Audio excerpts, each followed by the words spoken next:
आपका गाइड उजांक। आपने प्रश्न पूछा कि 12वीं के बाद तैयारी का शेड्यूल क्या होना चाहिए, तैयारी कैसे करें। आप खासतौर पे जब कॉलेज जा रहे हैं, आपके पास समय कम है और आप अपने शेड्यूल को एक ऑप्टिमम रखना चाहते हैं, अच्छे तरीके से उसको करना चाहते हैं। तो आज मैं एक पूरा विधिवत आपके सामने एक शेड्यूल डिस्कस करने जा रहा हूं कि अगर आप कॉलेज के साथ हैं, पढ़ाई कर रहे हैं, उसके साथ साथ आप यूपीएससी की तैयारी के लिए खुद को कैसे प्रिपेयर कर सकते हैं, कैसे झोंके रख सकते हैं।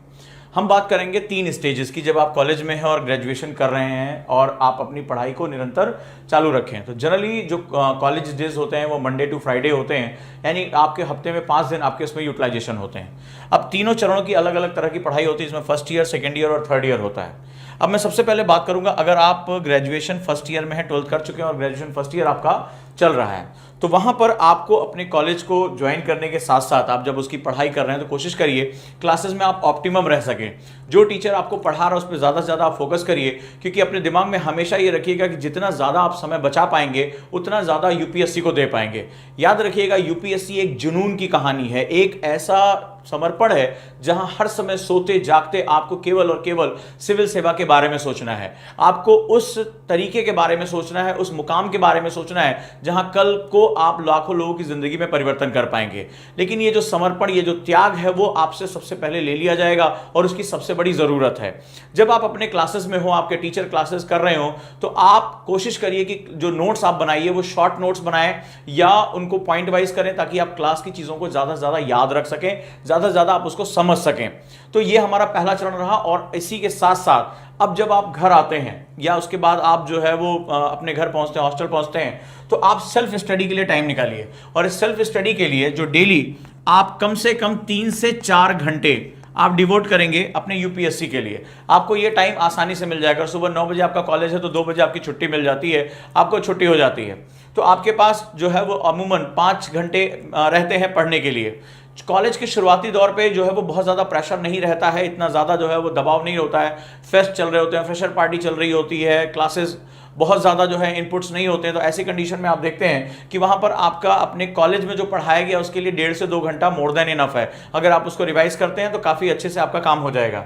आपके जो 3 से 4 घंटे आपको मिल रहे हैं, वो 3 से 4 घंटे आप यूपीएससी के लिए देना शुरू करिए और अपने बेसिक्स को जो है वो डिफाइन करिए। अब हम बात करेंगे कि इन 3 से 4 घंटों में आपको क्या क्या चीजें हासिल करनी है। तो जो आपके पास सेगमेंट्स हैं, जो फर्स्ट ईयर का मैं आपको सेगमेंट दे रहा हूं, उसमें तो सबसे पहले आप न्यूज़पेपर पे सबसे ज़्यादा फोकस करेंगे।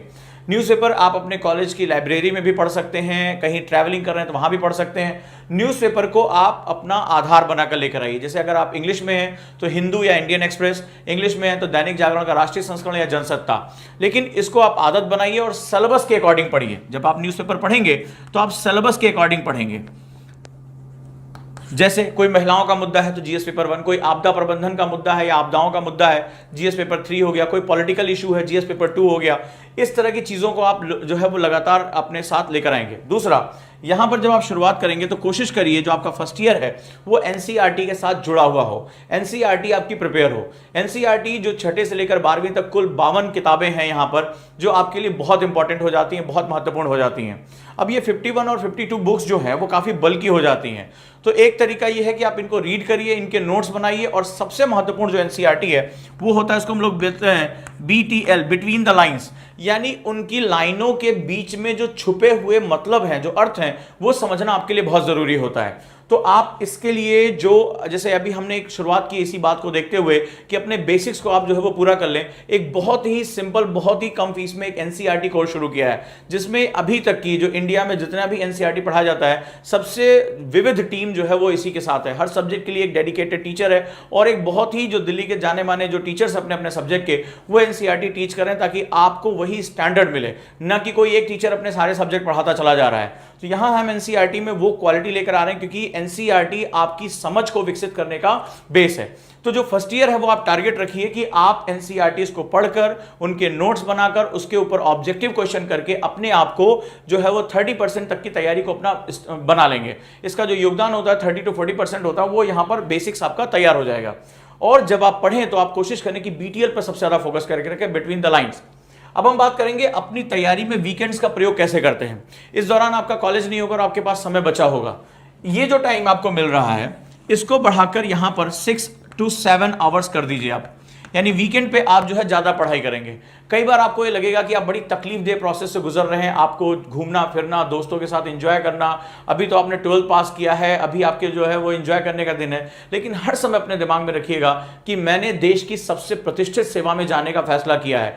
आने वाले टाइम में मेरी जिंदगी हमेशा के लिए बदल जाएगी। जब भी आपको थकान होगी, चिड़चिड़ाहट होगी, बोरियत होगी, आपके दोस्त घूम रहे हैं, फेस्टिवल्स में जा रहे हैं और आप अपने आप को वीकेंड में भी पढ़ाई में झोंके रहेंगे, तो हमेशा अपना मकसद, अपने आदर्शों को याद रखिएगा कि आप देश की सबसे प्रतिष्ठित परीक्षा में हैं। आप याद करिएगा कि जो पावर, जो रचनात्मकता, जो प्रतिष्ठा आपको आने वाले समय में मिलेगी, वो आपके समकक्ष जो आज घूम रहे हैं, एंजॉय कर रहे हैं, उनको वो सब नसीब नहीं होगा। तो जो ये समर्पण आप देते रहेंगे वो आपको गहरे समय में, तकलीफ के समय में आगे लेकर जाएगी। तो इस तरह जो है वो आप फर्स्ट ईयर में अपने सेगमेंट्स को लेकर आगे चलेंगे। अब हम बात करते हैं जब आप अपने ग्रेजुएशन के सेकेंड ईयर में आ जाएं। सेकेंड ईयर वो टाइम होता है जहां आप यूपीएससी के लिए बहुत सीरियस अप्रोच लाना शुरू करेंगे, क्योंकि आप 21 साल होते होते या अपने फाइनल ईयर में आते आते आप इस परीक्षा को देने के लायक हो जाएंगे। याद रखिएगा इस बात को। आप ग्रेजुएशन फाइनल ईयर में भी अगर आप 21 वर्ष पूरे हो रहे हैं अर्हता के हिसाब से, तो आप ये परीक्षा दे सकते हैं और देश के सबसे कम उम्र के आईएएस ऑफिसर बन सकते हैं। कई बार ये देखा जाता है कि जो एक परंपरा चली आ रही है कि अभी क्या, अभी 25-26 साल के हो जाएं तब यूपीएससी के बारे में सोचेंगे। तो मैं आप सभी से निवेदन करूंगा कि यूपीएससी के आंकड़े जरूर देख लें, जो नए आंकड़े आ रहे हैं। 21 साल, 22 साल, 23 साल के बच्चे तेजी से यूपीएससी में सेलेक्ट हो रहे हैं और यूपीएससी जो है वो बैकडोर से नए जो युवक युवतियां हैं उनको यूपीएससी में लाने का प्रयास कर रहा है, ताकि उनकी सर्विस का स्पैन बढ़े। और जितना ही आपकी सर्विस का जो है अवधि बढ़ती है, आप उतना ही नेशन के लिए एसेट होते चले जाते हो, बहुमूल्य हो जाते हो। आपकी जो सेवा है, सिविल सेवा, वो अनुभव आधारित है। वहां आप फील्ड वर्क करके सीखते हो कि आप कैसे बेहतरीन ऑफिसर बन सकते हो। आपके सामने जो चुनौतियां आती हैं उनसे आप लड़ते हो। अब हम सेकंड ईयर की बात करते हैं, तो सेकंड ईयर में हमें क्या करना है। क्योंकि फर्स्ट ईयर में आपने न्यूज़पेपर में अपना बेस बनाना शुरू कर दिया है। यहां एक मिथ होता है, कई बार बच्चे पूछते हैं कि क्या हमें करंट अफेयर्स अभी से पढ़ना चाहिए। तो मैं आपको बता दूं कि यूपीएससी पैराशूट स्टूडेंट को अवॉइड करता है। आप ये सोचिए कि आप एक साल का करंट अफेयर्स पढ़ के उनको आंकड़े रट के यूपीएससी में कुछ कर पाएंगे, तो ऐसा संभव नहीं है। यूपीएससी मुद्दों पर और विवादों पर बहुत फोकस करती है, और मुद्दों यानी इश्यूज पे और कॉन्फ्लिक्ट्स पे अपना एक दृष्टिकोण बनाना एक लंबी प्रक्रिया होता है। लोग शुरुआत से ही इस काम में लग जाते हैं। न्यूज़पेपर रीडिंग का सिर्फ ये मकसद नहीं होता है कि मुझे करंट अफेयर्स प्रिपेयर करना है। न्यूज़पेपर रीडिंग का जो सबसे बड़ा मकसद होता है वो होता है थॉट्स को डेवलप करना, कॉन्टिन्यूटी को बनाए रखना, और जो विचार आ रहे हैं, चाहे वो उसके पक्ष में आ रहे हो चाहे उसके विपक्ष में आ रहे हैं, उन विचारों पर अपनी एक पकड़ बनाए रखना। तो अगर आप यूपीएससी में जाना चाहते हैं तो न्यूज़पेपर रीडिंग को अपनी आदत का हिस्सा बनाइए। कई बार आप ये कहते हैं हमें समझ में नहीं आ रहा, तो फर्स्ट ईयर में तो मैं आपसे कहूंगा कि आप बस पढ़ने की आदत डालिए। आप नोट्स नहीं बना रहे, कोई बात नहीं, कोई परेशानी वाली बात नहीं है। बस अगर कल को ये बात हुई कि प्रधानमंत्री हमारे किस राष्ट्र में गए, हाउडी मोदी का कॉन्सेप्ट कहां पर जो है वो ऑर्गेनाइज हुआ, ईरान के साथ हमारा मुद्दा क्या है, तो आपको अनसुना नहीं होना चाहिए। आपको ऐसा नहीं होना चाहिए अरे पता नहीं किस बारे में बात करें। आपको ये पता होना चाहिए कि इस समय जीडीपी क्या चल रही है, राष्ट्र में बैंकिंग व्यवस्था में क्या चल रहा है, पॉलिटी में क्या हुआ, मोटर व्हीकल एक्ट क्या नया आया है, उसमें आपको बस उनके बारे में एक जानकारी होनी चाहिए। धीरे धीरे ये जानकारियां छनते हुए आपके गहरे मस्तिष्क में पहुंचेंगी और अब आप यहां पर जो है उस पर एडवांसमेंट कर पाएंगे। सेकेंड ईयर के टाइम में आपको यहां जो सबसे इंपॉर्टेंट फोकस करके रखना है वो अब आप हायर स्टडीज के लिए जाएंगे, यानी यूपीएससी प्री की प्रिपरेशन पे आप लग जाएंगे। तो जो बेसिक बुक्स हैं आपकी, आप यहां पर जैसे बर्नवाल हो गया, जैसे अगर हम बात करें खुल्लर हो गया ज्योग्राफी के लिए, रमेश सिंह हो गया आपकी इकोनॉमी के लिए, ये सब चीजें जो है वो आप अध्ययन करना शुरू कर देंगे। इतिहास के लिए जो आप बेसिक जो है विपिन चंद्रा की बुक्स आप प्रेफर कर सकते हैं, या आपने स्पेक्ट्रम तो एटलीस्ट आप सेकेंड ईयर में पढ़ना जरूर शुरू कर दें। अगर विपिन चंद्रा आप नहीं पढ़ पा रहे हैं तो स्पेक्ट्रम जरूर पढ़ें। इसके साथ साथ जो और किताबें हैं, जैसे अगर हम बात करें तो सुभाष कश्यप की बुक आपके लिए बहुत इंपॉर्टेंट रहेगी अगर आप सेकेंड ईयर में हैं पॉलिटी के लिए। लक्ष्मीकांत तुरंत मत जाएगा, क्योंकि लक्ष्मीकांत में कई इंफॉर्मेशंस ऐसी हैं जो फ्रेशर को समझने में बड़ी दिक्कत करती हैं। तो जो सुभाष कश्यप में बुक लिखी है वो एक टेक्स्ट की तरह लिखी है, जहां पर आप एक रुचि, जिसमें 2 पार्ट आते हैं, वो दोनों पार्ट आप अध्ययन करना जरूर शुरू करें। साथ ही साथ न्यूज़पेपर के साथ जब आप अटैच रहेंगे तो आपको ये चीजें पता चलती रहेंगी। तो सेकेंड ईयर में भी आप सेम टाइम टेबल फॉलो करें। अगर संभव हो तो अपने वीकेंड्स में 1 घंटा आप ऐड करना शुरू कर दें। आपको हर वीक में 2 घंटे एडवांस मिलना शुरू हो जाएगा। लेकिन जब आप सेकेंड ईयर में आएंगे, अब छोटे छोटे शॉर्ट आंसर्स लिखें। यानी इसके साथ मैं एक चीज और अटैच करूंगा और वो है आंसर राइटिंग। इसमें छोटे छोटे शॉर्ट आंसर्स, मुश्किल से 50 वर्ड 100 वर्ड के अंदर आंसर राइटिंग करें। इसका आपको लाभ ग्रेजुएशन में भी मिलेगा और साथ साथ आपकी आंसर राइटिंग प्रैक्टिस भी शुरू हो जाएगी। हाँ, याद रखिएगा, दीर्घ उत्तर आप मत लिखिएगा, लॉन्ग आंसर जो 150 200 वर्ड के अभी मत लिखिएगा, क्योंकि आपके शब्दों की संरचना भी बनना बहुत आवश्यक है। पॉइंट में आप लिख सकते हैं, लेकिन आप आंसर राइटिंग करिए, भले चाहे डेली एक आंसर छोटा सा लिख लीजिए, वीकेंड पे 3 से 4 आंसर लिख लीजिए, आप उसको कंटिन्यू करके रखिए। तो ये सेकेंड ईयर का सेगमेंट है, सेम चलता रहेगा। अब थर्ड ईयर आ जाता है। थर्ड ईयर में कॉलेज में आपको थोड़ा सा दबाव कम हो जाता है, कॉलेज में भी आपकी जान पहचान हो जाती है, आप जो है वो धीरे धीरे चीज़ों को मैनेज करना सीख जाते हैं। तो यहाँ पर जो है सेगमेंट ये होता है कि आप अपने टीचर से भी अच्छी जान पहचान बना लेते हैं, वो भी देखते हैं कि आप लगातार 2 सालों से बहुत अच्छा एकेडमिकली कर रहे हैं, सिविल सेवा में आपका बहुत रुझान है। तो हर टीचर ये चाहता है कि मेरा स्टूडेंट आगे बढ़े, मेरा नाम हो, और कल को अगर आप सिविल सेवक बनते हैं तो सबसे ज़्यादा अगर दुनिया में किसी को खुशी होगी तो आपके टीचर को होती है, आपके माता पिता को होती है। तो आपसे उनसे सहयोग, उनसे आप सीधे सीधे बात करें कि मैडम मैं 2 वर्षों से लगा हुआ था और मेरा बेस जो है वो रेडी हो रहा है, अब मैं अपने एडवांस के लिए जाना चाहता हूं, आपकी उसमें मदद चाहिए। आप देखेंगे आपका टीचर जो है सहर्ष इस बात को स्वीकार करेगा और आपकी जो है मदद करने के लिए आतुर रहेंगे।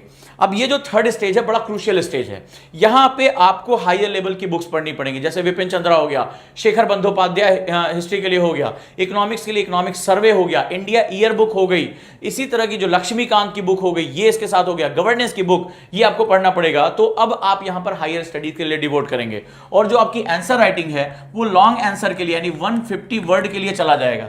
साथ ही साथ जो थर्ड ईयर में एक और एडिशन होगा और वो होगा आपके ऑप्शनल के लिए।